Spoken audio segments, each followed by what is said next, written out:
same. And nobody doubles earnings. Come on. You gotta slow down at some point.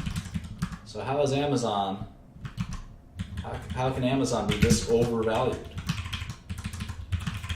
Sounds like a good short. Revenue growth is 22%. That's pretty good. So maybe they'll grow their way into some success. The revenue, they have quite a lot of revenue.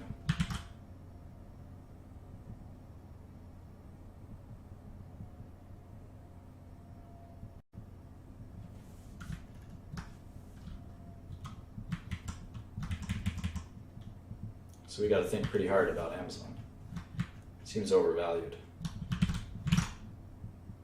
And it's good to look at, that's why it's good to look at so many companies, because we say, of these 5, I'm only investing in one. Which one is the very best bargain? For the growth, right? There's 2 kind of things we look at if we have to summarize investing in sort of 2 discrete things. What would they be? I said one of them. Growth, sort of cash flows. And what's number 2?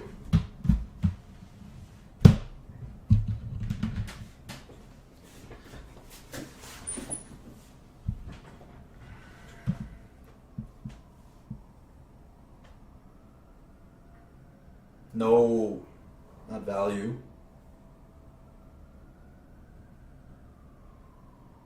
Value is how we look at thing number 1 and thing number 2. Yeah, it's sort of predictability is a good, there's a better word for predictability.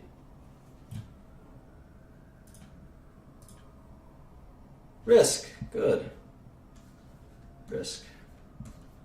Growth and risk. Growth of the cash flows and risk to the cash flows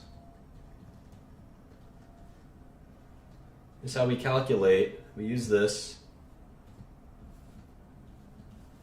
to calculate let me just start over. Calculate value. And obviously we don't know these things for certain, right? We don't know what the growth of a company will be. It's hard to tell. It's really hard to tell. We don't know what the risk is. It's really hard to predict risk. I don't know if we'll be using Google in 2020 or 2025 or 2030. For all I know, we'll be using Google even more. I don't know. It's hard to tell. But sometimes the market gives you such lopsided options, such lopsided opportunities, where it says, I'm going to say that both at certain stock prices, say if IBM, or let's pick Microsoft. If Microsoft's at $51, which is 14 times earnings, the enterprise value to buy the whole company is $333 billion, and the earnings is about $24 billion. Let's say for whatever reason Microsoft stock drops to $100 billion. You will have an unprecedented opportunity to buy the shares, assuming no change has occurred in their business. Now, obviously, if the stock dropped 75%, there'd be a reason. It's usually because the earnings, there'd be something that was impacting the earnings. The earnings would drop. But let's say this was a special situation where you had an option to buy Microsoft stock at 60-70% off, 66 to 75% off. This would be an unprecedented opportunity. You would get your money back in 5 years. And every year after that would be what? It'd be free. Free cash for you. So you put down $100 billion, and let's say you don't have $100 billion, practically nobody does. So it'd have to be 0.000001% or something like that of $100 billion. Let's say you bought it for $1 million. $1 million. Well, your share, it would pay you back $250,000 a year, the earnings of the company. So after 4 years, it's not even 5 times earnings, 4 times earnings. After 5 years, in 2020, you hope that Microsoft is still making that $250,000. And we know from annuities that $250,000 a year divided by a discount rate, and we calculated Microsoft discount rate at 5%. So divide that by 0.05. What is that? What is that?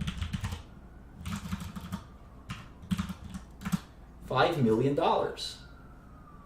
So you made 5 times your money. From 1 million to 5 million. And sometimes the markets give you these opportunities. Especially if there's some crazy news or something like that, that temporarily people start getting scared and you say, you know what, I still think they're going to make 24 billion. Or maybe it's not 24 billion, maybe it just goes down to 20 billion. That's still a bargain. That's still a bargain. So you got to think that through. You got to think through these opportunities. So anyway, there's about 5 minutes left. I want to take some questions. We're not going to finish Amazon today, but maybe Chipotle is a good example of a company that's got a problem right now, but maybe their stock will be cheap because of that problem. And their earnings will be just fine 5 or 10 years from now, and you'll get a good bargain. I'll take some questions.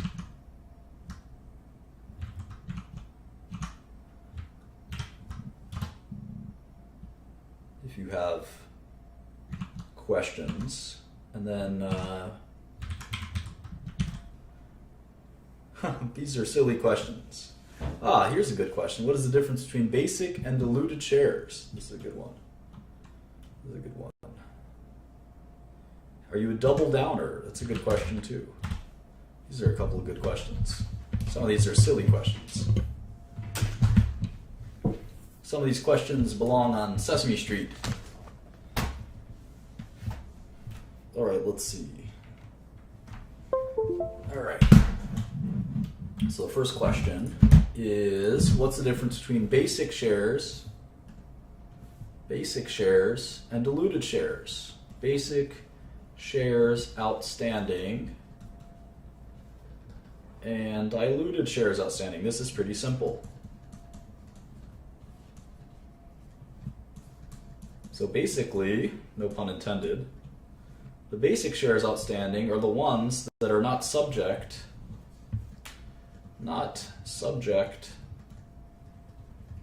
to an event.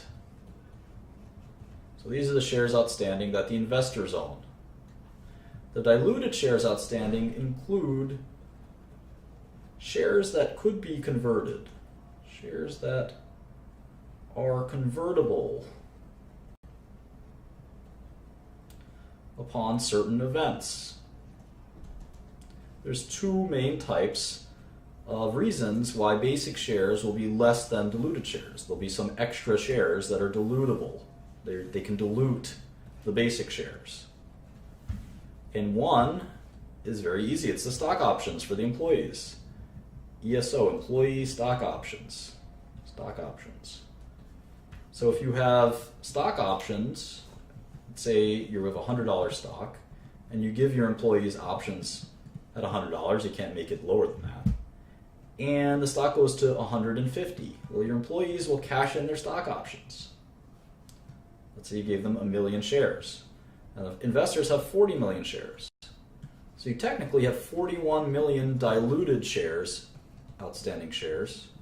You have 40 million basic outstanding shares. So do you have 41 or do you have 40? Well, it kind of depends. If the stock goes to 60, the employees will never exercise their options, right? So an option is a right to buy. A right to buy, a call option, or an employee option is a right to buy. So if you have the right to buy it at 100, but the stock is at 60, you wouldn't do that. So that's sort of one way to look at it. Do I double down? Have I ever shorted something to zero? Yeah, practically, I short a lot of biotech stocks that have a big cliff usually. Something like this happens, like a drug failed a trial. Drug fails phase 3. There's a drug company coming up soon called GW Pharma that I think will fail their phase 3, and the stock will plummet. It will go down 80%. I usually get out at that point. So that's typically what I do. I can't tell you what I think of one stock or another stock or something like that. And I can't answer questions about Bitcoin or something like that. I don't know anything about that. What else? Any other questions?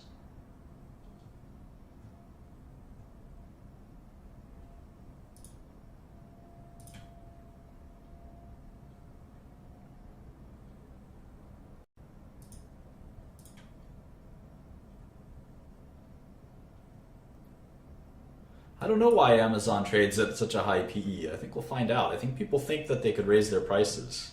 Something I know a little bit about. That they can get better margins. So right now they're kind of getting their customers hooked, but eventually they can raise their prices. Why do companies divide their shares? A lot of companies don't do it anymore, as you can see. So some companies you have 800 million shares outstanding. And if it's $100 a share, well, that's 80 billion market cap. And at about 100, a lot of companies like to split their stock. Stock split. So what they do is they say, for every share you've got, you get another one. So now there's 1.6 billion shares, or 1,600 million. But now the stock's at 50. It's the same market cap.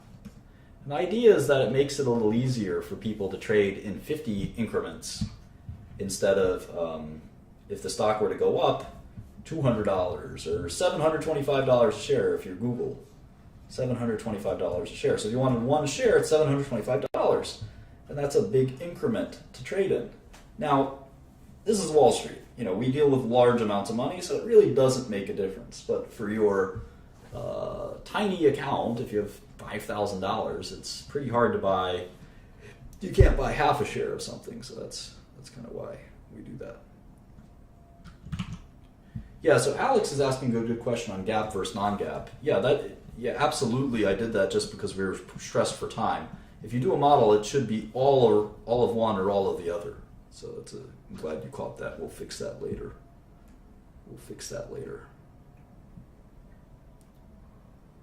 Do you personally think that hiding revenue in offshore banks to pay less in taxes is, lack for a better term, fair? No, I don't think it's fair. It's illegal, I believe. You can go to jail for that. I don't encourage anyone to do that. Now, companies do have tax.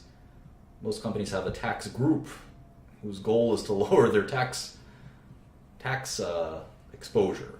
Wouldn't we all be nice to have 10 or 20 people calculating how you can avoid taxes? That would be great. And they're usually very successful. You can see these companies usually pay 10 to 20% in taxes. All right, well, this has been about 90 minutes, so I'm going to sign off now. Maybe I'll address so-called technical analysis later, and how I think it's a mirage. Technical analysis. I don't think it's a reasonable or real thing. It's sort of been replaced by quantitative analysis.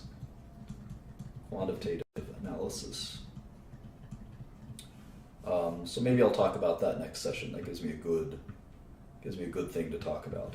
All right, have a good one, guys. I'll see you maybe tomorrow, maybe the day after that. Bye, everyone. Thank you for listening.